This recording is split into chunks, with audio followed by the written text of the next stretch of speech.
Hello everybody. Starting about 3 weeks ago, really it's probably closer to a month ago, I got up here in the 70 and started messing with the headliner. I was going to make an entire video about the headliner.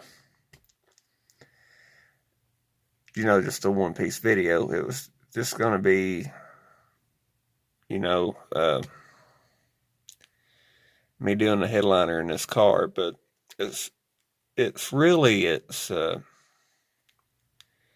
this car is more unique to itself than it is to anybody else's 70, and the fact that the headliner's not, well, the roof isn't exactly like it should be. There's still kinks in this stuff, and so it's not going to be a good video it's not going to be a good headliner to show putting one in, and I've not done it before anyway, so I'm just going to use this video as a what I'm doing video, just like the 67 videos. I'm just going to do that with these cars, this car too, because really it shows more of real time what I'm doing instead of what I did. So,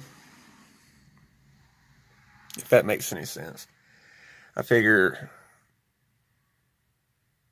a few of you like more videos instead of fewer videos that are longer. Might actually like more 10, 15-minute videos. So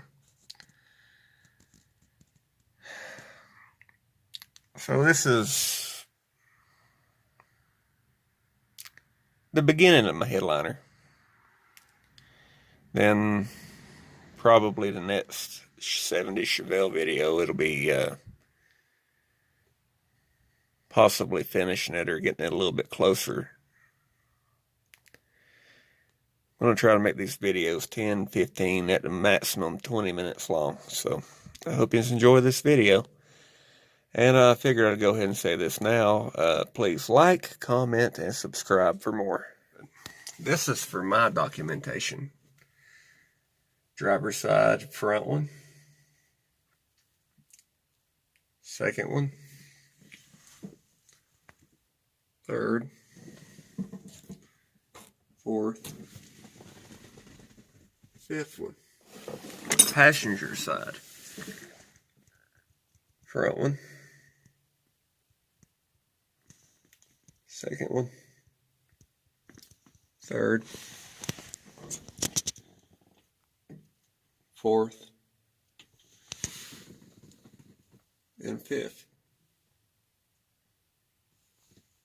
As you see here, there's a bunch of different holes you can choose from. I'm going to try to put this back in the same place it was. But there's no guarantee that that's going to fit. Alright. Took the first one out. You need to do this too. I'm marking them on one corner with a P for passenger and one for, well, number 1. So this one will be P and number 2, and so on and so forth.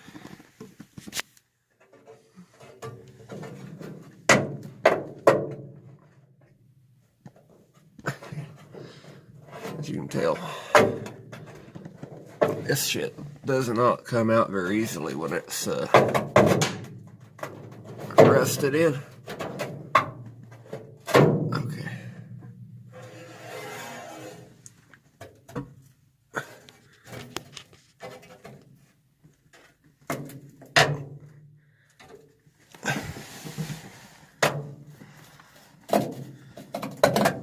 Okay.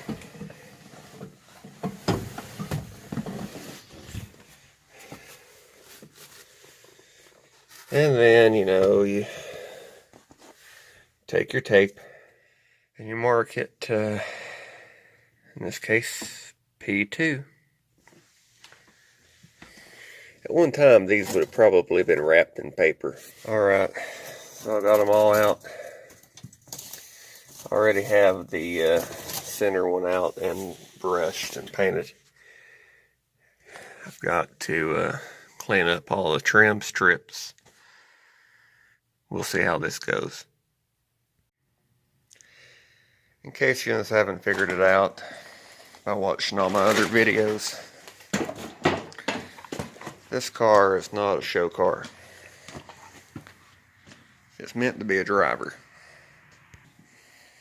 So, instead of running out and buying new everything when something's a little bit shitty, I just go ahead and make it the best I can with what I've got to do it as the best I can, you know.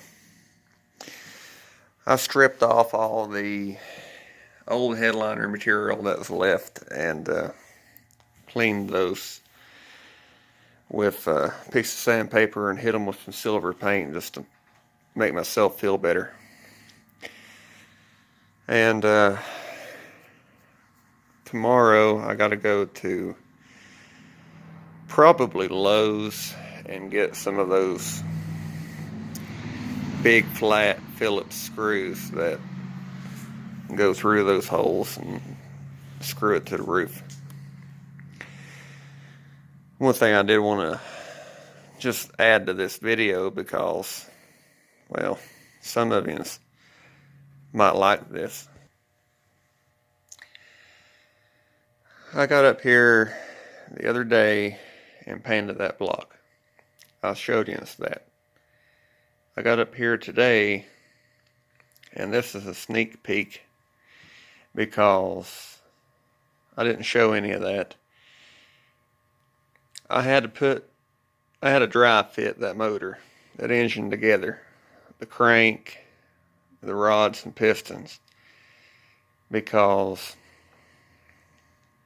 my dad had a 427 once with a similar set of pistons and an identical set of heads and cam, and I think he said the exhaust valve was touching the piston and he didn't know it. And after multiple years, he said you could see where the valves had been touching the pistons, but he said after multiple years it dropped the valve, bent a rod, broke a piston, and cracked the cylinder. So he had to redo it. And when he redid it, you know, clearance the pistons, didn't have any more problems. We figure that this will probably have that problem too, so I stuck it all the way together just to do that.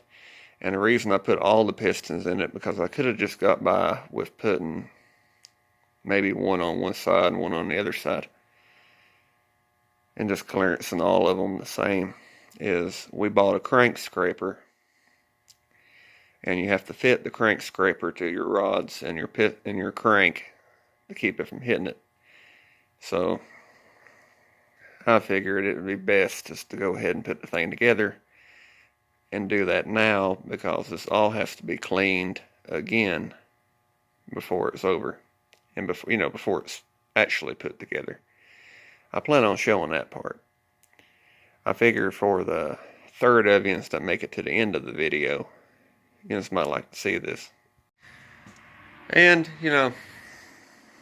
I can understand why a lot of you don't. A lot of people, not yins. If you are actually watching this, you've made it to the end of the video, so you're not one of everybody else that just kind of clicks onto the video and don't watch it all. I'm not the best at making videos. I'm not the most photogenic person. I don't talk intelligently. I'm not good at this. I'm not good at editing. I don't have the stuff to do it with, and that's just the way it is. I make these videos because I want to be able to look back and see what I've done. But if you just enjoy watching them, I'm glad, because Maybe somebody will get some inspiration out of watching me put this old rusty junk together and get it back on the road again. I love watching stuff like that. Seeing somebody take something that was wrecked or parked forever and fix it. So, I figured there's got to be somebody else like that. Anyway, God bless, and I'll hope everybody's staying, I hope everybody's staying safe, and thanks for watching. Please like, comment, and hit that subscribe button.